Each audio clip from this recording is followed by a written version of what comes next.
Hammaga assalomu alaykum, radyo yaxshimisiz? Qarmanglar, bizda 3 dona televizor qoldi. Xudo qalasa hozir birsini yasini sizlar bilan topamiz. Qo'limda hech narsa yo'q, ko'rib turibsizlar. Qarib topaman buni hozir. Şöyle. Bismillah.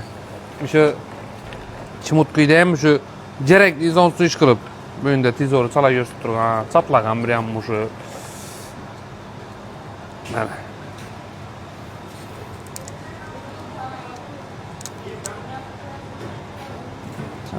İyi yetip yaptık bu.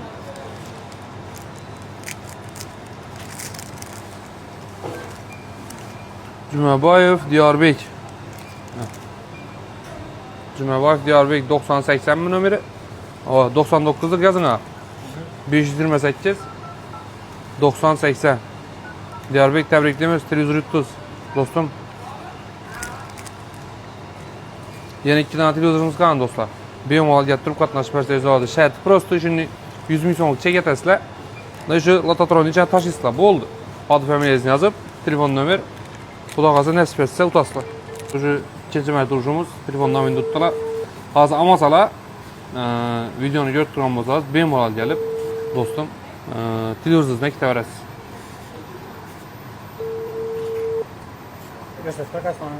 Ne bakın. Şunu ver.